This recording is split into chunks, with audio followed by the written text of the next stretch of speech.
Tu veux raconter une histoire, maman, s'il te plaît? Oui, une histoire. Oui, d'accord les enfants. Vous avez été sages? Vous êtes bien assis? Allez me chercher une histoire. Aujourd'hui, je vais vous lire Victor, un trop gros cadeau de Noël. C'est l'hiver, il fait très froid dehors. Il a neigé toute la nuit. La maison de Victor et Tim est recouverte d'une épaisse couche de neige. Le jour se lève à peine. Victor est encore profondément endormi. Il est plongé dans ses rêves. Tim, lui, commence doucement à se réveiller. Il bâille et s'étend. Il a tellement bien dormi dans son petit lit douillet. Il est encore très tôt, mais cette fois Tim n'arrive pas à patienter dans son lit. Il faut dire que c'est Noël aujourd'hui. Il écarte les rideaux et regarde par la fenêtre. Youpi! S'écrie-t-il tout joyeux. Viens voir Victor, il a neigé et tout est blanc dehors. À présent, Victor est lui aussi parfaitement réveillé. Comme c'est beau un Noël blanc, s'exclame Victor émerveillé. On va jouer dans la neige? Demande Tim. Pas aujourd'hui, répond Victor. N'oublie pas que nous avons promis à Victoria de l'aider pour la petite fête de Noël. Ils vont chercher leur caisse de décoration de Noël et se dirigent dans la neige, vers la maison de Victoria, qui se trouve un peu plus loin dans la rue. Attention, Tim, prévient Victor. Ne cours pas si vite avec cette caisse de boules de Noël, car la neige est très glissante. Trop tard, Tim glisse dans la neige. Toutes les boules de Noël tombent par terre. Victoria attend ses amis sur le pas de la porte. Sacré Tim, il faut toujours que tu fasses des sottises, dit-elle en riant.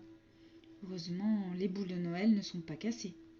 Quelle chance, soupire Victor, car un sapin de Noël sans boules, ce n'est pas aussi joli.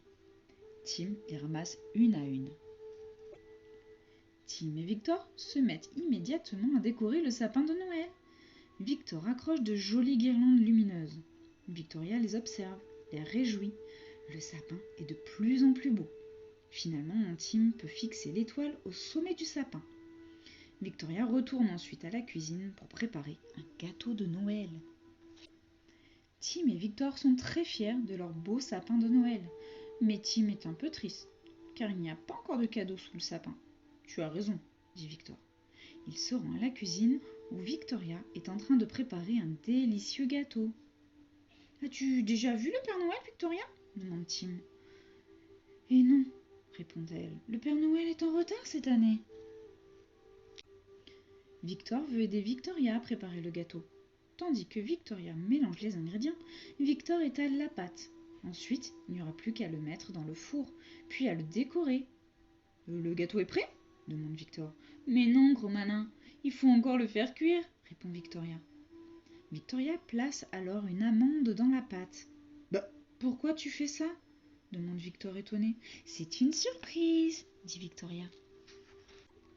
Le gâteau est prêt à être enfourné. Encore un peu de patience et nous pourrons nous régaler, annonce Victoria. Victor commence à dresser la table. Tandis qu'il apporte les assiettes, il voit Tim sursauter. Des nuages de cendres sortent de la cheminée. Mais que se passe-t-il dit Tim. Victor veut en avoir le cœur net. Il se précipite à l'extérieur. À sa grande surprise, il découvre le Père Noël sur le toit. Il ne cache pas sa joie, car le Père Noël est en train de déposer des cadeaux.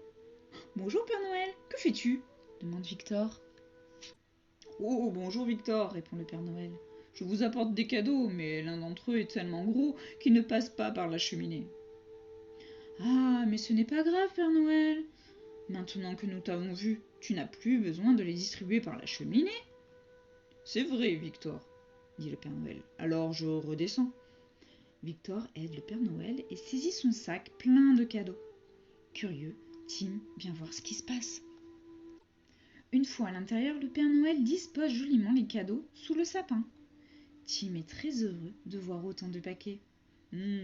Ça sent bon ici, dit le Père Noël, tandis que Victoria sort de la cuisine avec son gâteau. À table, dit-elle en découpant le gâteau. Tu en veux aussi un morceau, Père Noël? Oh, je peux, répondit-il joyeusement. Vraiment, j'adore les gâteaux de Noël et celui-ci m'a l'air délicieux. Tout heureux, le Père Noël s'installe à table. Victoria partage le gâteau. Chacun reçoit un gros morceau. Nos amis semblent se régaler quand tout à coup... s'écrie Victor. Il y a quelque chose de dur dans le gâteau. Victoria éclate de rire. Ah, hurrah, Victor! Tu as trouvé l'amande! Tu es le premier à pouvoir ouvrir ton cadeau! Oh, c'était ça donc la surprise, dit Victor en riant. Il montre fièrement son amande à tout le monde. Youpi, je peux recevoir mon cadeau! Le Père Noël lui apporte fièrement son paquet. Curieux, tous le regardent ouvrir son cadeau. Super! S'écrie Victor. Une belle écharpe et un bonnet! Oh, je suis heureux que cela te plaise, Victor, dit le Père Noël. Ensuite, Tim et Victoria peuvent également ouvrir leur cadeau. Victoria reçoit un joli sac à main. Et Tim, il a l'air ravi car le plus gros paquet est pour lui. Une luge! C'est génial! On ira en faire demain, Victor! Demande-t-il plein d'espoir. Oh oui, bonne idée, répond Victor. Mais Père Noël, il n'y a pas de cadeau pour toi, remarque Tim avec inquiétude. Ah non, répond le Père Noël, je n'ai pas besoin de cadeau. En revanche, je reprendrai bien une part de ce délicieux gâteau. Victoria est très fière que le Père Noël aime son gâteau. Le Père Noël se remet à table et recommence à se régaler. Tim est impressionné par l'appétit du Père Noël. Le Père Noël mange le gâteau jusqu'à la dernière miette. Lorsqu'il a terminé, il se penche en arrière en tâtant son ventre rond. C'était très bon, mais maintenant je dois me remettre en route. J'ai encore beaucoup de cadeaux à distribuer. Nos amis regrettent de le voir partir. Ils le remercient pour les beaux cadeaux et lui disent au revoir. Tu reviendras manger du gâteau l'année prochaine, hein lui crie Victoria.